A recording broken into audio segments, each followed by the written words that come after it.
I have intro music now. Just gotta play that every time I start class.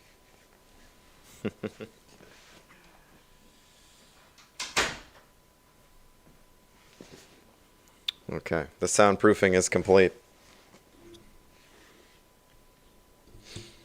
Alright, how's everybody doing? It's almost Friday. Nice. Very nice. Let's check the syllabus and see how we've kept up first. See how this is going. Okay.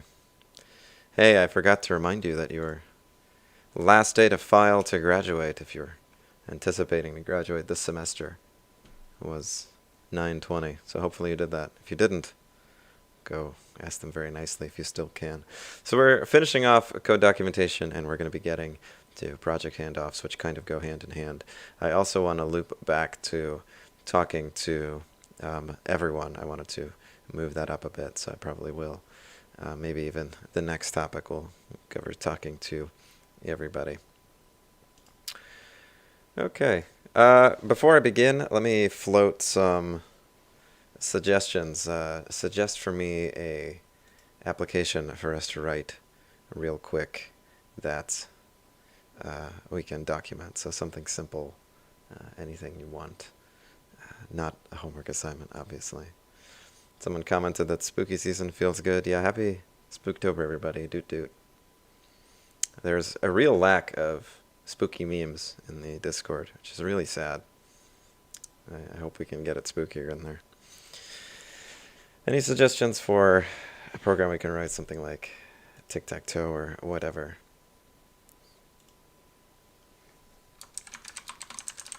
Let's try writing a crappy game engine in Java and documenting this. Okay, so this is just to demonstrate good Java documentation, so I'm going to try to make the code as uncrappy as possible, but I actually don't care, and some of this will obviously be terrible. Okay, so let's start with something like this, right? This is not good, okay, and it's obviously not good. It's like all this junk, right? It's so many lines, and they all just assemble the frame, right? So we know this is bad. Why do I do it this way? Well, because when I first introduced this, it's in 228, and no one's really advanced enough to make this better, and then by the time you've gotten used to it, there's no point in fixing it. But let's fix it, right? So what should you do to get rid of all these lines? How do we simplify all of this? Like, what design pattern should we follow that gets rid of all of this junk? Because we probably need this to display creation. We probably need a frame, but we could really shorten this somewhere. Should this go into a method? What should we do?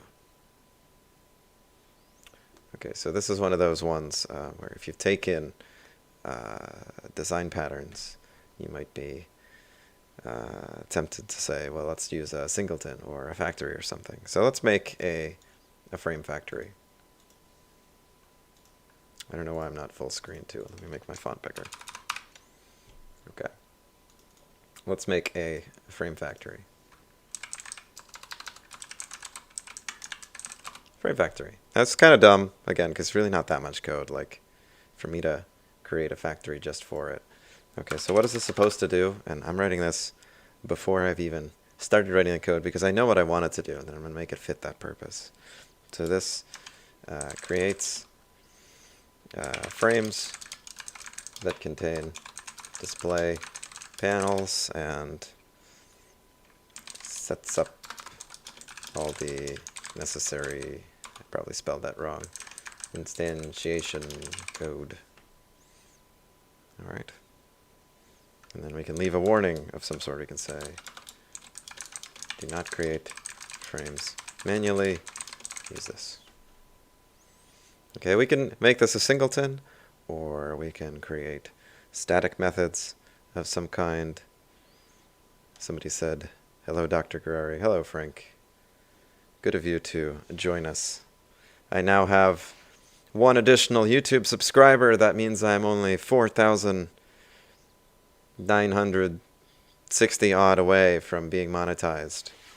Just tell all your friends to subscribe to CS with Dr. Karari, and I will be rich in no time. I can leave John Carroll and found my own university with all of my YouTube money. Okay, so let's build a frame.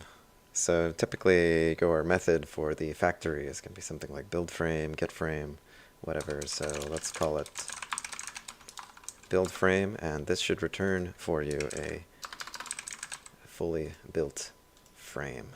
Sorry, JFrame. In fact, let's make sure we're specific. This builds JFrames. Okay, importing it. Add a return set. All right, so what do you need to build a JFrame? Well, you need, like it says, one of these display panels. So I'm going to say display panel, display. And then we're going to go back to the driver and copy all of this junk here and replace it over there. So we're going to move it. Let's go all the way up to here and copy that in here. And so we're creating a new frame. We are setting its close operation to exit on close. I'm going to get rid of my hovering comment there, which was again for educational purposes. Set in the title. I was supposed to set the location here too, so it looks like I need the width and the height of the screen. So let's get those too. In width and height. Okay. This is everything I need to assemble the old frame here. And now all I need to do when I'm done is return it. And that's essentially just a factory pattern right there in its simplest form. It does all the instantiation of the object for you and then returns the object. For more, take senior design next semester. Woo, or what is it called? Design patterns? Yeah, that one. Design patterns. That's going to be with Dr. Palmer. It also takes a title here, so we're going to take that as well. String title. Okay, to go back and use our factory, so I'm going to be lazy and I'm going to make this static so that your factory can just be used in a static way. It's not the best way to do it, but whatever. So instead of all of this junk, I have frame factory dot build frame, and then I'm going to pass in the display. I'm going to pass in the, I call it panel width, panel height, and then the title, which I don't remember what it was, so we'll call it display thing. Okay, I have substantially shortened my driver now. So this is much better than adding documentation to this, saying what each and every individual line does, right? So now I've just significantly shortened the driver. Now let's add some documentation to this constructor. Any proposals for what I should write up here? Any suggestions for what kind of information I should provide here? I will hold off on this and we will go work on the display while you give me your answers in chat. Any suggestions on what kind of stuff we should have there? Now this program, by the way, is just like a swing starter I gave the other class. Yay! We're going to get rid of all that junk.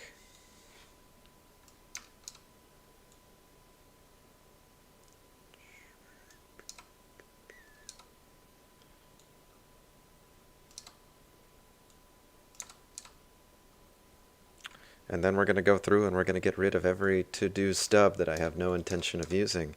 And we're also going to compact out all the methods that are empty. Some people do this to compact them out where they leave the brackets floating.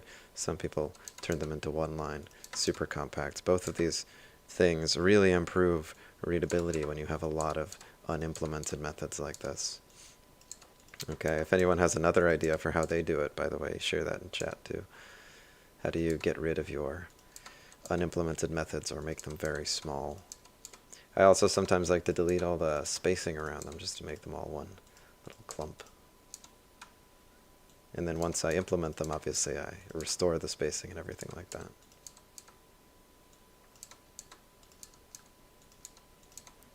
Much cleaner, right? Now you just have your bunch of unimplemented methods all in one place. No proposals on the description of Frame Factory. Let's go back there and think of one. So basically we're doing the same thing that's written up there. Thanks for not telling me how to spell it correctly. Like, what am I, an English major? 2 R's. I got it. First try. Okay. Instantiates a new JFrame containing the given panel, uses the given width and height as preferred dimensions, if possible, and uses the given string as the frame title. So we can say that this is the panel contained in the frame. This is the width, and we can say of the panel, or of the frame, I guess more accurately. Height of the frame. And then the title is the string that appears at the top of the frame. Okay, all of this together gives you a very accurate description, I think, of what you're getting here. Now we are still missing the return, so let's work on that. And that returns for you a fully instantiated frame that is ready to be rendered to the screen, or something like that. Or a fully instantiated frame that is, let's call it, visible on the screen. Okay, so that's an improvement of the driver. Let's go back to the display.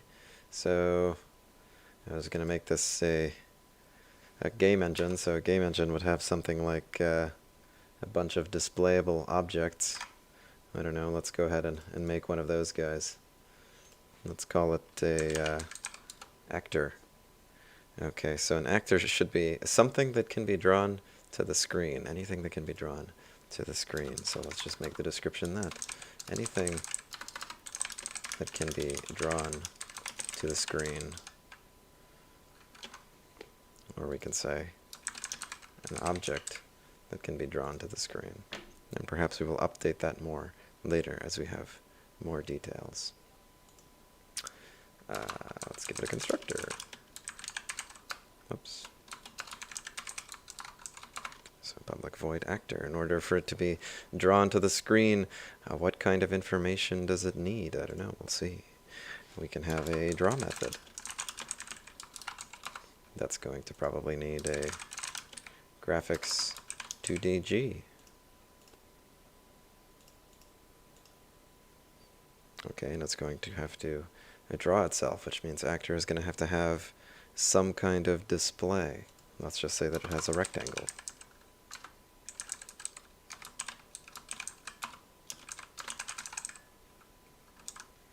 And let's say that that rectangle is private. And then we're going to instantiate it in the constructor.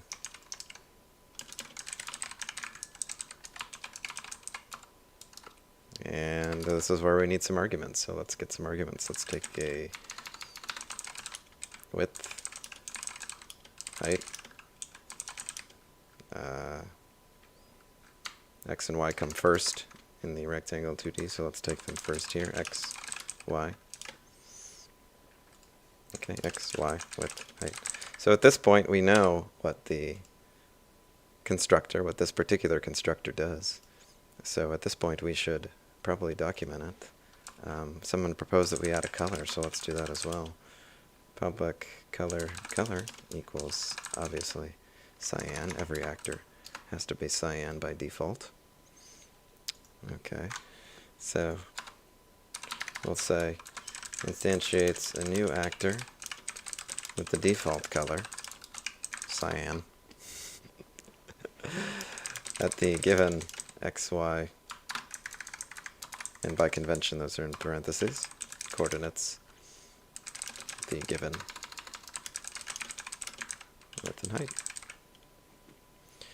Okay, and these are all self-describing, x, y, width, height, right? So they don't really need an additional description beyond that. And you could say x and y of the actor, width, height of the actor, but really not necessary, I would say, in this instance. All right, to draw itself to the screen, it would be g.fill and then the display, and we would probably also have to change our color to the one that we have stored, Cyan.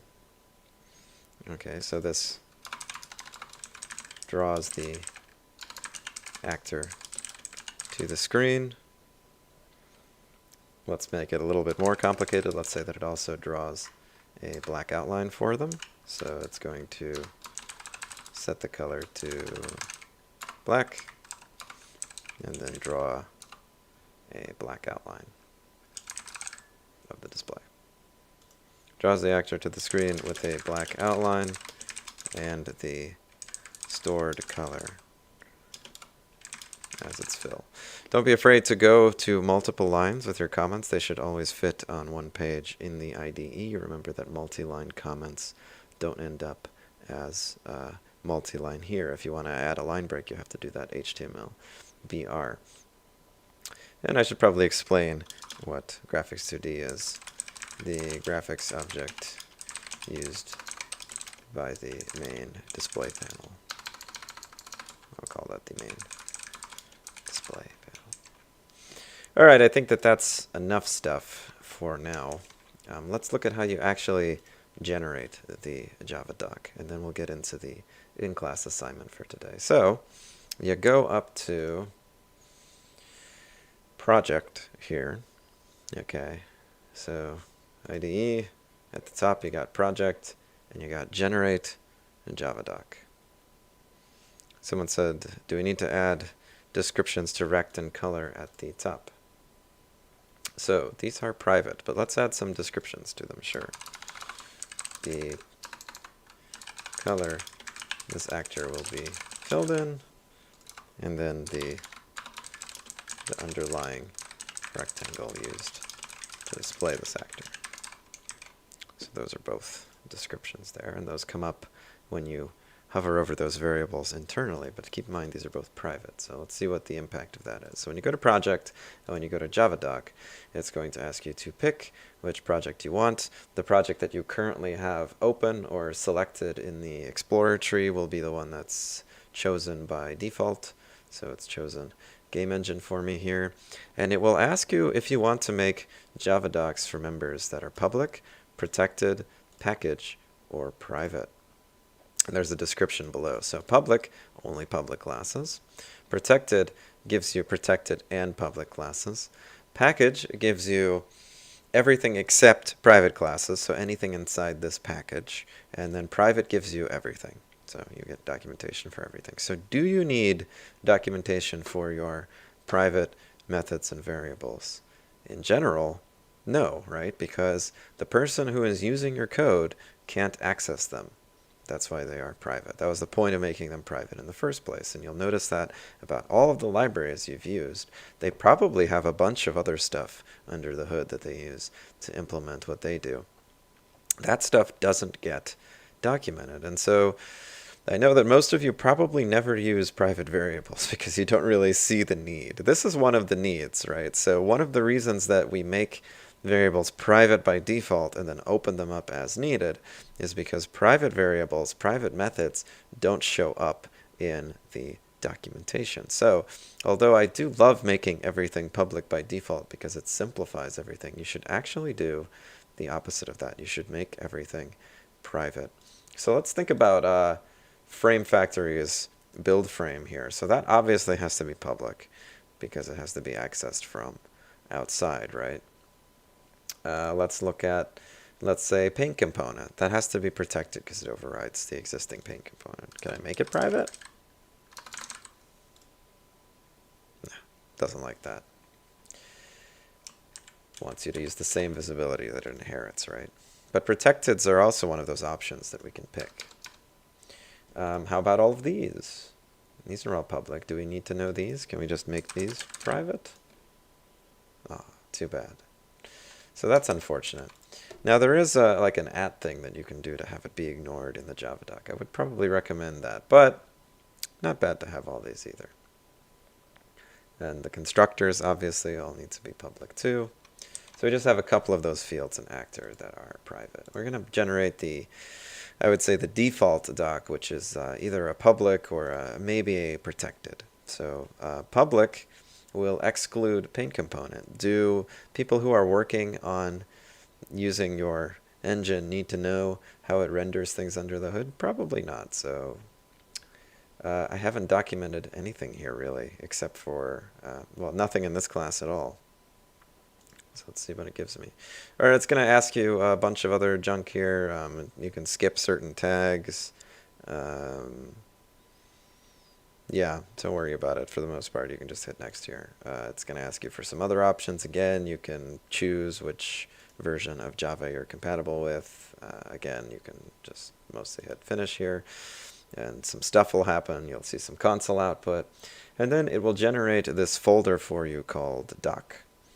All right, and doc contains a bunch of HTML, and you could just post this directly to your functioning web server, and you would have the JavaDocs right then and there. So you can actually view this folder in your file system. Okay, and you can click on index.html, and it will open it in your browser. Get my browser out here. So there's my regular old browser. And I've got my class display here. Shows me some stuff there. Where are all the other classes? Where did those guys go? It only shows me display. I think I accidentally unchecked them when I made the doc. Let me go back here for a second and remake that thing.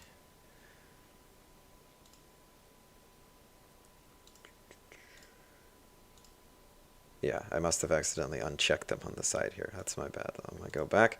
Now, if you make it again, it will just override all of this stuff. You got 4 warnings.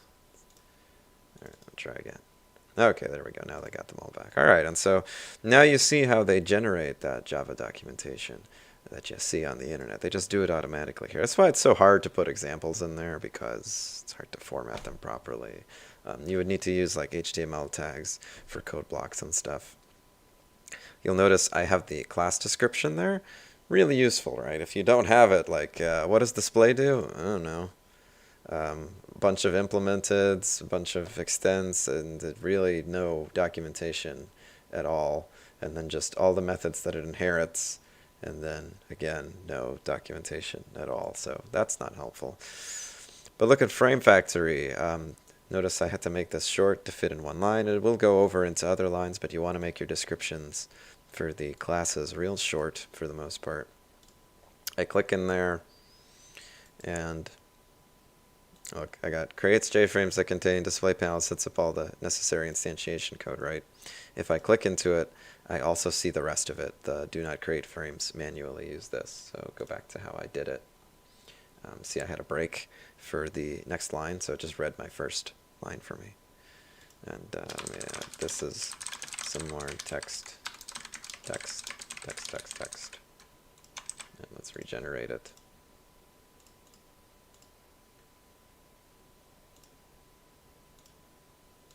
And go back to index. Crap, I only made Frame Factory. It's the one that you have selected. Whoops.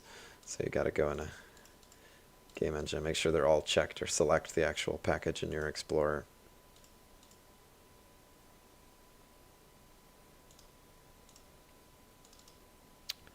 Okay. Here we go. Creates frames that contain the display panel, set up all necessary instantiation code, and notice that the rest of it gets cut off. So that's about as much text as you have, right? So keep that in mind. This is as much as you can use to describe your class. Again, I think there's some options you can choose to make it go longer, but that's all you get by default.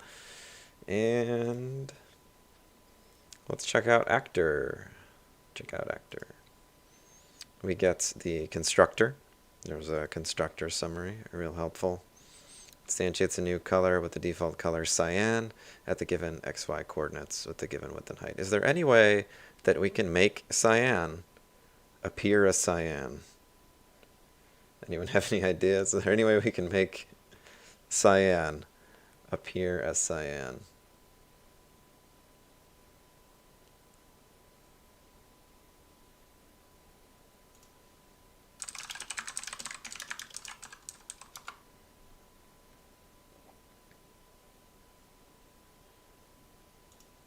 What is the code for cyan?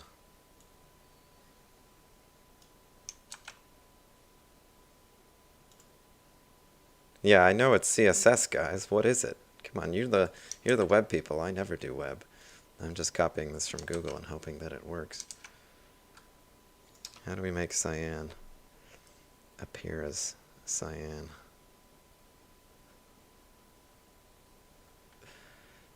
Zero FFFFF. That's not great. Huh. It does not like the character encoding I used.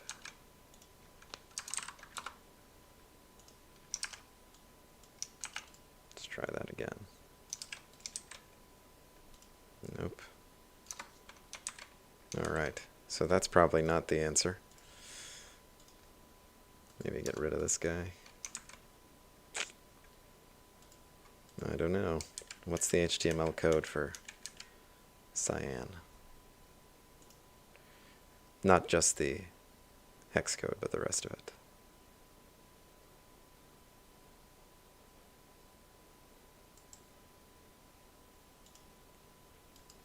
Let's see if I can do it manually. P. How do you do this? Let's say P style equals color pound 00 FFFF, and then dash P.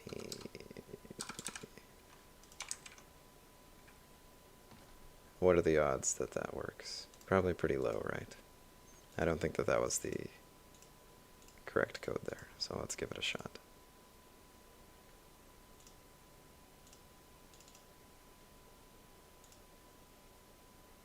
Darn.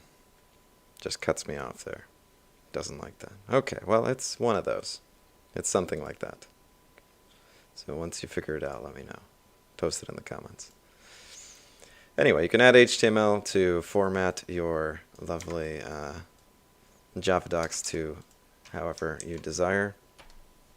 That includes adding bulleted lists and that sort of thing. So let's go back to that doc and look at some other stuff there from before.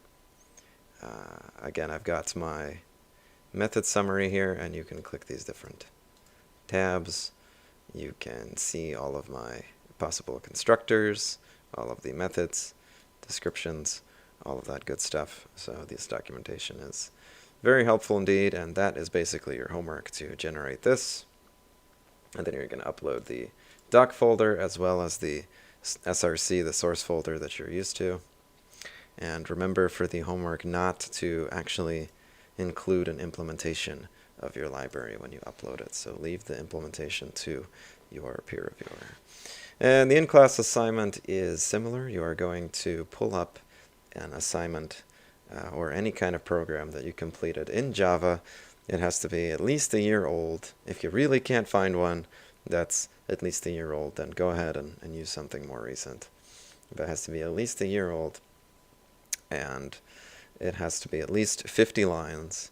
You have to write the JavaDocs for it, and you don't have a ton of time here. I'm only going to give you like 15, 20 minutes to do it. And then when you are done, I want you to add 5 bugs to it at random. So make sure it still compiles and it still runs, but it should no longer do what it was supposed to do. And don't document any of those bugs. Just add them in. So for example, that's a bug, but it still compiles.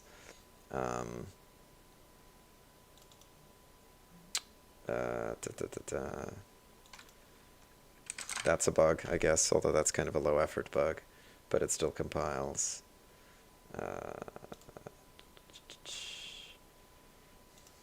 This would be a bad one because it wouldn't compile. Divide by 0 doesn't work, but this would work. But again, that's kind of low effort. Just forget the title. That one's fine. So just delete lines or replace lines with wrong information. Yeah, just forget that.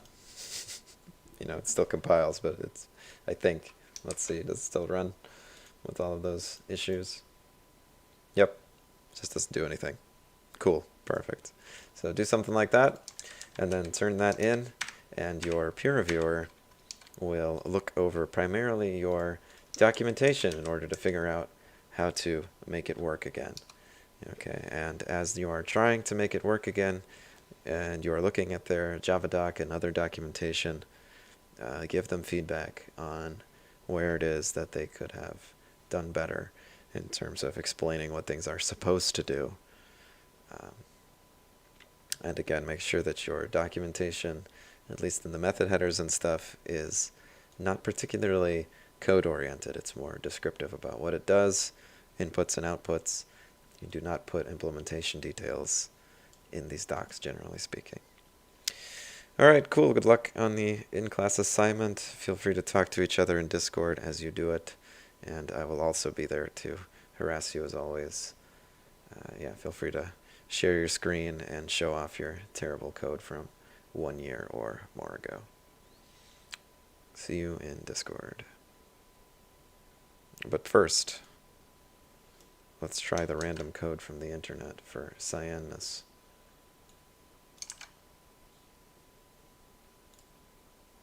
This is promising, except it didn't highlight font for me.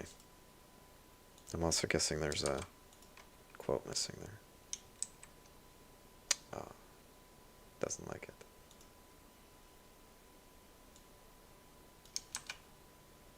You can feel free to work on the assignment at this point if you're not interested in hunting down the journey of why I can't get Cyan to show up.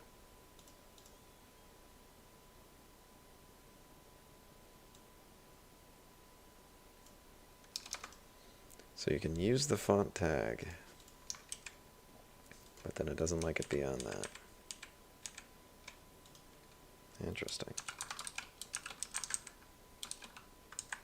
And no suggestions here.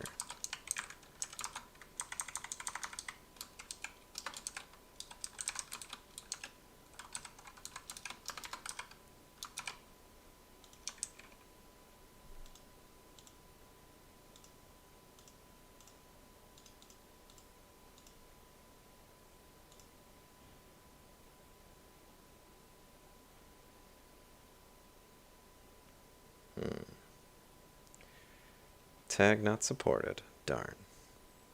No suggestions either. We'll get this one day. I know it's possible.